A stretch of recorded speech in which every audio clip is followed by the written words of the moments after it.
dal leen ak jàmm ñu xëy taxañ yéeni kaay xëy doo tàmbali koog l'évidence yéeni kaay mi dikkaat ci arrestation Diomaye Bassirou Faye nag moom jàppale nag ay naataangoom yu faree nag foofee ca DGID nag dal dinañu xaatim nag ab préavis de grève jamono ji nag foofee nag ca DGID yéeni kaay bi ne nag tàng na jër cin buy baax la nag daanaka fépp ay métti nouveau DG boobu di Mamadou Gueye nag am na sëkk nag lu ko day ci destin boobee nag daanaka ci jamono ji nga xamante ni bi muy doog a yegg ci nag problème yi tàmbali coobooy nag ana nan rek la war a taxawee ci jafe-jafe boobu nga xamante ni moo am ci kuréel googee mu dal dee jiite yéeni kaay l'évidence xëy na see fësal leneen moo di rek mbirum Idrissa Seck malaise nag jafe-jafe dëgg nag moo amee ca conseil économique social environnemental idi nag moo ngay dénoncé ab rébellion boo xamante ni ci waa APR nag ñoo nga ca kawam nee na Aïda Sougou ak ñi nga xamante ni ñoom la àndal nag ñoo koy contre attaque fi ñu doon daanaka mayuñ ko dara l'observateur dikkaat ci Idrissa Seck ak membre APR yi nga xamante ni ñoo bloqué boobu le kuréel mu daal dee jiite crise nag moo am ca sommet de l'état ba nekk institution de la république ab janoog nag combat politique yi nga xamante ni gaa yaa nga ca ndax institution yi war nañ koo politique lu mu ci doon ne yéene kaay bi ne nag ci Macky Sall n'est pas à l'origine maanaam Macky Sall nag bu nekku nag moo sas boobu le front nag jàppale nag silence am maanaam parti pataaram gi ne bokk na ci li nga xamante ni moo sooke boobu la initiative ci jamono ji nag gars yi mayu ñu Idrissa Seck dara lii quotidien dikkaat ci loolee ak boycott réunion foofee ca conseil économique social et environnemental Idrissa Seck nag moo ngay doon si ab acte de rébellion boo xamante ni ci ca lañ jëmale ci moom nee na fi mu toll nii daanaka mën a tuta muutuwaale ak loolee nga xamante ni moom la dëkk ak waa APR di ko yàqal liggéey ba mu génnee ak léegi yéene kaay bi nee na Idrissa Seck lu mu ci doon lu nag ci jamono di moo ngi dëgg bés bi le jour di ko felu te ne conseil économique social environnemental idi moom toll nii perte na bu baax a baax contrôle bi nee na 8 conseil APR yoo xamante ni bloqué nañ réunion bi ni ki démb idi nag moo ngay dénoncé ab acte grave de rébellion bi nga xamante ni si moo am foofee nag la mu ca teg rek moo di interpeller Macky Sall ngir mu atte ak gaayam ndax jamono ji la ñuy dunde ak moom métti na lool nag li métti nag Walfadjri yéene kaay moo ngi ciy dikkaan ci conseil économique social et environnemental rébellion dëgg nag maanaam mbirum xeex dëgg moo am ci diggante idi ak ñi nga xamante ni ñoo faree ca APR les erreurs cliniques yi nga xamante ni si moo am nag yéene kaay bi di Walfadjri xëy na koo fësal Walfadjri xëy fësal leneen te juge pour viol nag Sitor Ndour nag gannaaw bi nga xamante ni dañ koo jiñ viol ni ki démb nag am na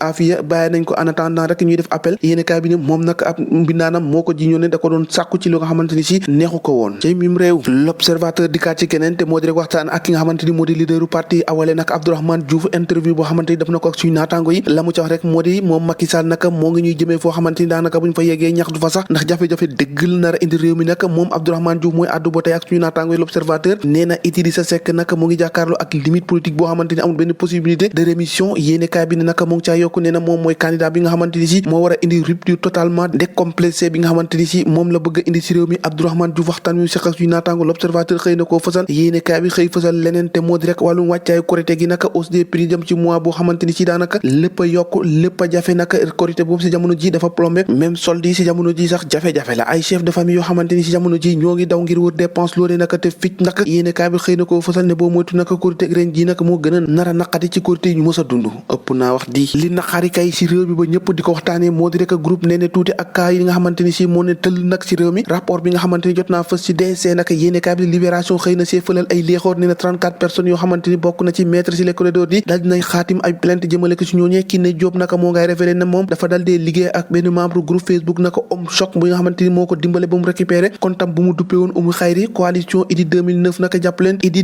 2019.com naka moo adresse bi nga xamante ni daanaka moo war tax ba ñooñu nag yoon daal dina na teg loxo naka ba gis leen jàpp naka ñooñu duppee nag ay nene tuuti en présence ci avocat maître Aïssata Tabaro Thioro Mandela naka jamono ji naka moo ngi dikkaat ci lien yi nga xamante ni amoon na ko ak kooku ñu duppee sombi gerte ak ay information xamante ni jigéel bu Sen TV am na ko nag d'avoir violé ki nga xamante ni moo di Ndeye Fatima Diop ak état de grossesse naka bu mu dal dee piqué crise naka yéene kaay bi xëy na see fësal yu bëree bëri moom libération gannaaw naka ba ñu ko visé ab avis de recherche Aïssa Aïdara naka ñu gën koo xam ci Patra Taf moom nag moo doon diriger groupe bi ñu wax kaay ma dey la tey Sénégal kaay ma dey la naka li Sadio Mané def ni ki démb 30 minutes nag maanaam fanweeri simili la jot a dugg naka dal dee créé li nga xamante ni moo di opportunité bu gaayam yee waa Bayern dal dee dugal bi yéene kaay bi ne 30 minutes de Sadio Mané prometteuse maanaam li mu Sadio Mané wane ni ki démb dal na xel nag donte nag ñoom nag waa City nag def nañ leen ko xañ nañ leen qualification boobee ni ki démb tàggat yaram suñu lamb Franc Forza duel inédit boo xamante ni ki ñaar fukki fan ak benn ci war mais la war a am vers un règlement de compte de feu boo xam ne nar a tàng ci ñaari mbër yooyu ndax ñaari choc lañu Franc li mu wax rek moo ne dina ko def kaaw boo xamante ni si daanaka dootu ko mës a gis Forza la mu ko xamle rek moo di dinaa ko jox cadeau Franc moom moo ngay vise le record de Modou Lo ak Yékini lambu jàngook ñoo ko déggandoo jàngeen jëf ba ëllëg